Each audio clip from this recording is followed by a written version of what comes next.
Okay children, next हम पढ़ेंगे reproduction in living things.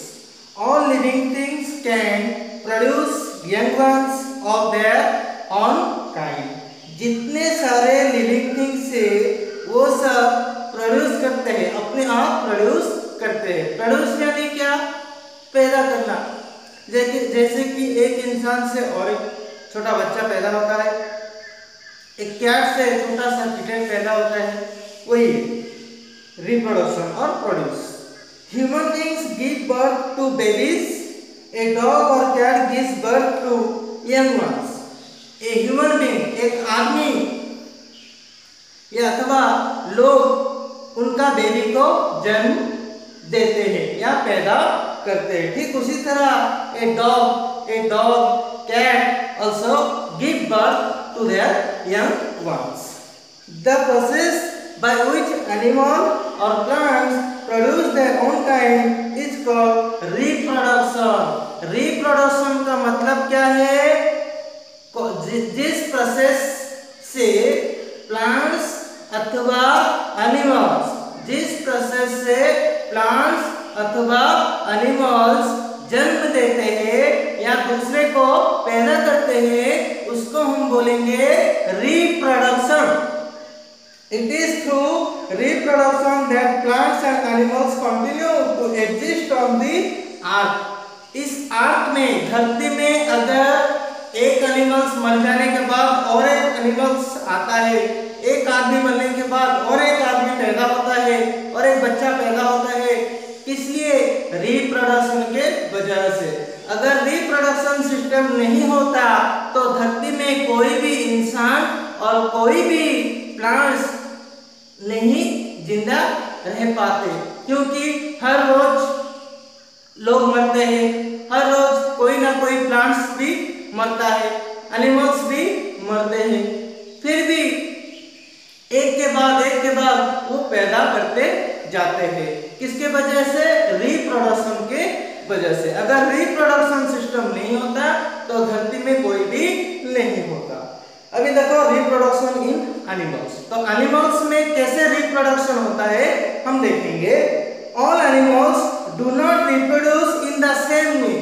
हमारे धरती में जितने भी एनिमल्स है वो सेम तरीके से रिप्रोड्यूस नहीं करते, प्रोड्यूस नहीं करते, अपने बच्चे को पैदा नहीं करते सेम वे में। अलग अलग वे है सबका।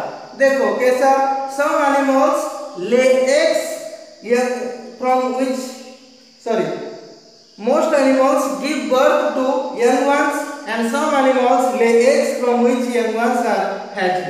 कितने एनिमल्स है वो अपने आप उनके बच्चे को पैदा करते हैं और कितने एनिमल्स है जो कि अंडा देते हैं और उसी अंडे में से उसका बच्चा निकलते हैं। तो एनिमल्स दो टाइप के रिप्रोड्यूस करते हैं, एक तो अंडा देते हैं और एक डायरेक्टली बच्चे को पैदा करते हैं। Let us learn about common animals and their method of reproduction. अभी चलो कितने एनिमल्स के बारे में पढ़ेंगे, कैसे वो लोग रिप्रोड्यूस करते हैं। Animals like cat, dog, cow, lion, goat, horses, elephants give birth to the young ones of their own kind. Cat तो देखे होंगे, cat, dog, cow, lion, goat, horse, elephant, ये सब क्या करते हैं ना, give birth to their young ones, वो अपने बच्चे को डायरेक्टली पैदा करते हैं। Cat gives birth to kittens. Cat क्या करता है? अपने किटन को पैदा करता है। Mother dog gives birth to puppies. एक मदर डॉग क्या करता है? अपने पपीज को पैदा करता है। एक cow gives birth to calf and cow क्या करता है? अपने काफ को जन्म देता है।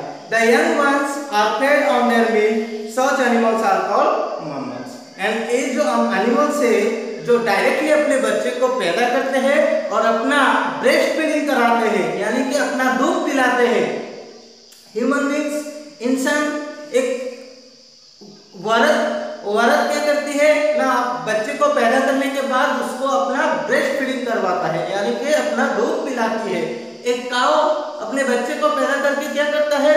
एक काऊ भी उसको अपना दूध ही पिलाता है। उसी तरह एलिफेंट, कैट, गॉट ये सब क्या करते हैं, अपने बच्चे को पैदा करने के बाद, जन्म देने के बाद वो लोग क्या करते हैं, उसको अपना दूध पिलाते हैं या ब्रेस्ट फीडिंग करवाते हैं। उसी को हम बोलेंगे ममल्स। तो जो एनिमल्स अपने बच्चे को ब्रेस्ट फीडिंग करवाता है, अपना दूध पिलाता है, उसको हम बोलेंगे ममल्स। तो we are also mammals, human being also a mammals. अभी देखेंगे reproduction in birds. Birds such as crow, sparrow, hen, eagle and peahen lay eggs। कितने सारे बर्ड्स है, such as crow, sparrow, hen, eagle, peahen, ये सब क्या करते हैं, अंडा देते हैं। ये डायरेक्टली अपने बच्चे को पैदा नहीं करते। Many eggs are the eggs hatch into young ones। उसके बाद वो जो अंडा देते हैं, वो अंडा टूट जाने के बाद उससे बच्चा निकलता है। Many eggs have hard cells, cells protect the eggs. Some birds lay eggs in nest. The eggs of ostriches are very big। तो उनका जो अंडा होता है, वो अंडा का चारों तरफ बहुत हार्ड सेल होता है, आसानी से नहीं टूटता, ठीक है। और सबसे बड़ा अंडा कौन सा बर्ड्स देता है मालूम है, ऑस्ट्रिच। ऑस्ट्रिच बर्ड्स सबसे ज्यादा बहुत बड़ा अंडा देता है। उस ऑस्ट्रिच का अंडे का आकार बहुत बड़ा होता है। अभी देखेंगे reproduction in frogs. Reproduction in frogs, देखो फ्रॉग्स कैसे रिप्रोडक्शन करते हैं या अपने बच्चे को जन्म देते हैं। Frogs also lay eggs. Frog भी क्या करता है, एग देता है, ठीक है।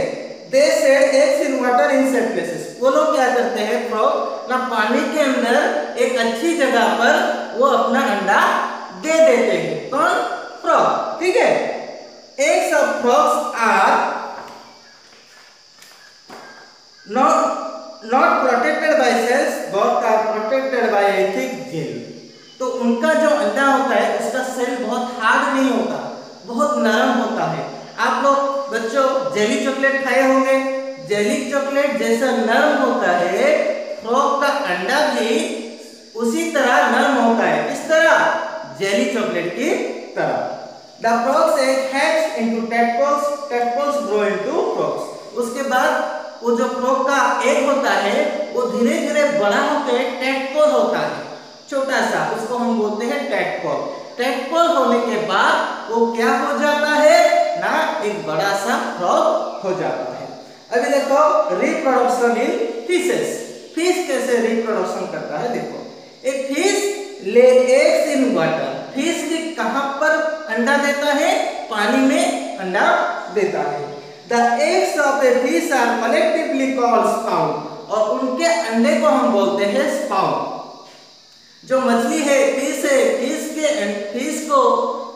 फिश का जो अंडा होता है उस अंडे को हम बोलते हैं स्पाउन। Out of thousands of eggs, only a few live to develop into adult fish। वो लोग एक साथ 1000 से भी ज्यादा अंडा देते हैं।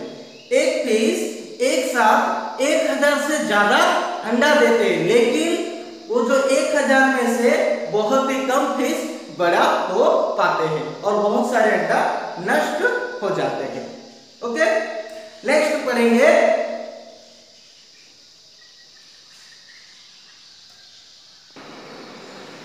नेक्स्ट पढ़ेंगे हम reproduction in snakes, turtles, lizards and crocodile. Okay, reptiles, इन सब एनिमल्स को हम बोलते हैं रेप्टाइल्स। रेप्टाइल्स कौन कौन से एनिमल्स है, रेप्टाइल्स लाइक स्नेक, स्नेक को हम रेप्टाइल्स बोलते हैं। टर्टल, लिजर्ड, क्रोकोडाइल, ये सब को हम बोलते हैं क्या, रेप्टाइल्स, ठीक है। ये लोग कैसे अपने बच्चे को जन्म देते हैं या रिप्रोड्यूस कैसे करते हैं, देखो they reproduce by laying eggs on the ground। वो लोग क्या करते हैं ना, ग्राउंड में, कहीं भी ग्राउंड में वो लोग अपना अंडा दे देते हैं।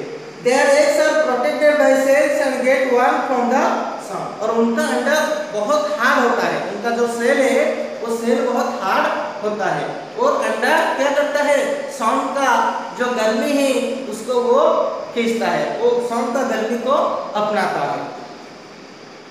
Most of these animals do not care for their eggs or babies after they hatch out। और वो जो अंडा दे देते हैं और अंडा होने के बाद, अंडा फट जाने के बाद, फॉर एग्जाम्पल एक स्नेक ने अंडा दे दिया, ठीक है, तो अंडा देने के बाद अंडा फूट गया और फूट जाने के बाद उससे जब और छोटा सा स्नेक निकला तो उसका माँ जो बड़ा स्नेक है वो उसको नहीं पालता, वो वैसे ही उसको छोड़ देता है, वो अपने आप बड़े होते हैं, ठीक है। बहुत सारे ऐसे हैं, स्नेक, टर्टल, लिजर्ड, क्रोकोडाइल, ये लोग अपने अंडे को नहीं केयर करते, अपने अंडे को केयर नहीं करते, वो कहीं भी अंडे देते हैं और चले जाते हैं। वही अंडा सन से गर्मी को अपना कर अपने आप फट जाता है और उससे अपने आप बच्चा निकलता है।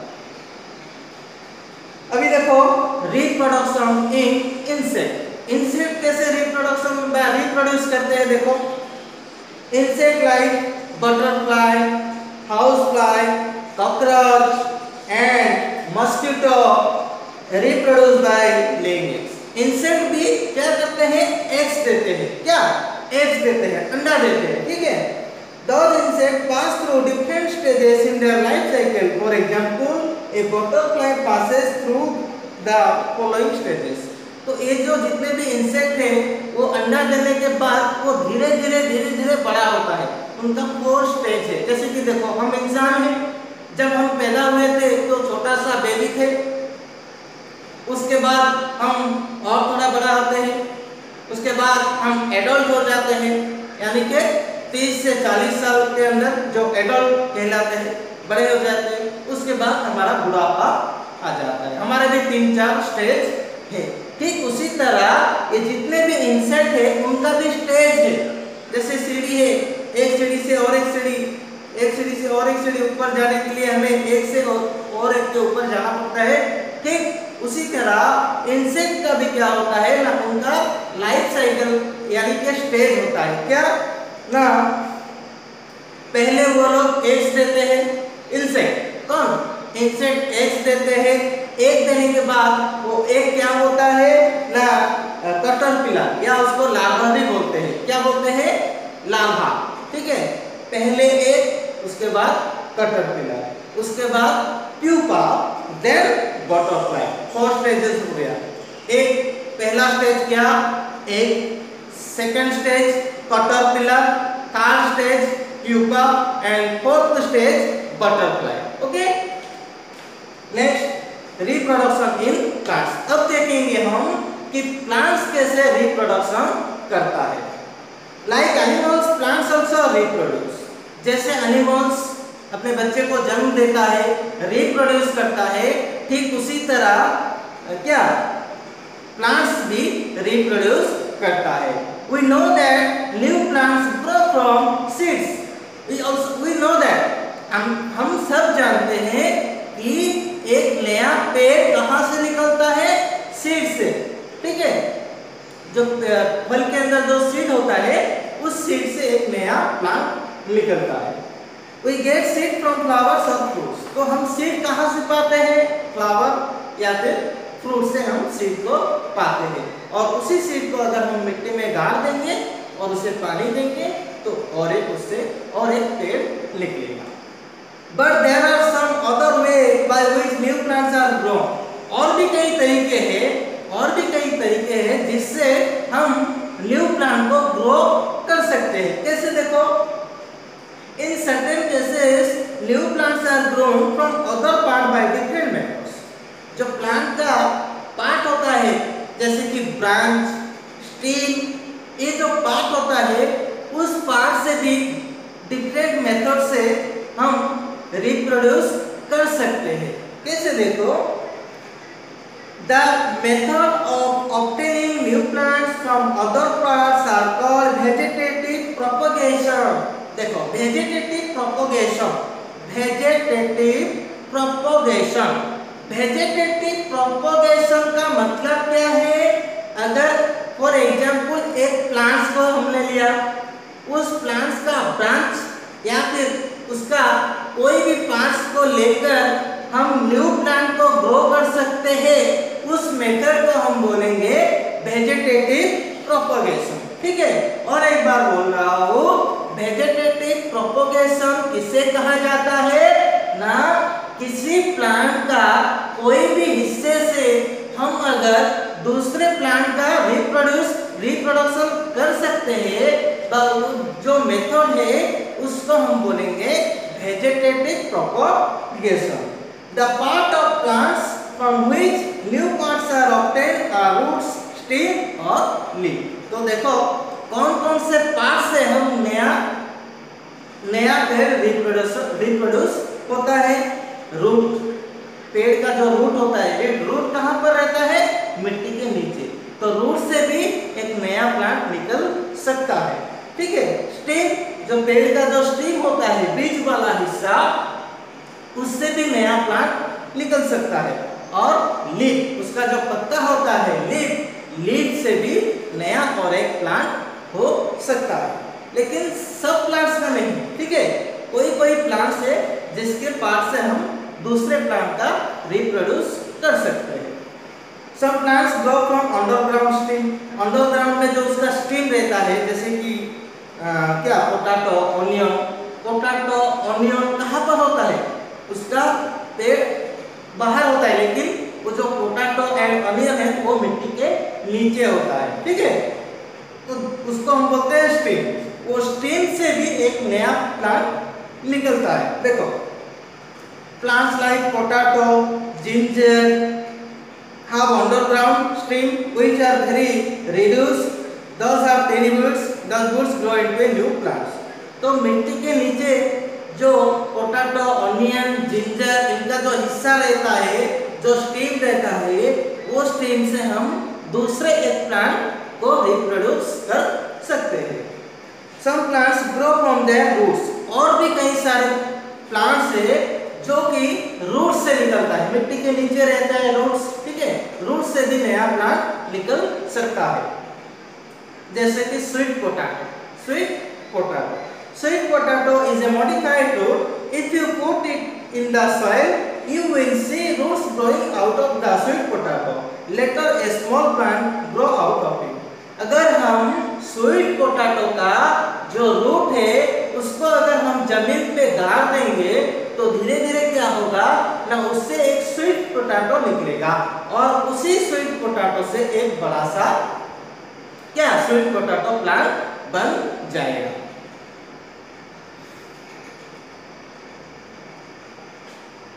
अब देखेंगे some plants grow from stem. Stem से भी कितने प्लांट्स होता है, देखिए कौन सा plant. Stem cutting is another method of getting new plants. Gardener grow rose by cutting small pieces of the stem during the rainy season and planting them in the soil. After a few days, the cuttings grow into new plants. तो देखो rose plant हम सब देखे होंगे, rose plant. अगर एक gardener, ठीक है, गार्डनर क्या करता है, बेसिकली एक गार्डनर क्या करता है, जब रोज प्लांट बहुत बड़ा हो जाता है तो उसका ब्रांच काट देता है। ठीक है, उसका ब्रांच काट के वो दूसरी जगह मिट्टी में लगा देता है, और कितने दिन बाद हम देखेंगे कि जहां पर वो ब्रांच जिस मिट्टी पे हम लगाए थे वहां पर धीरे धीरे और एक प्लांट हो जाता है। ठीक है, तो रोज प्लांट के स्टेम से हम दूसरे और एक प्लांट को रिप्रोड्यूस कर सकते हैं।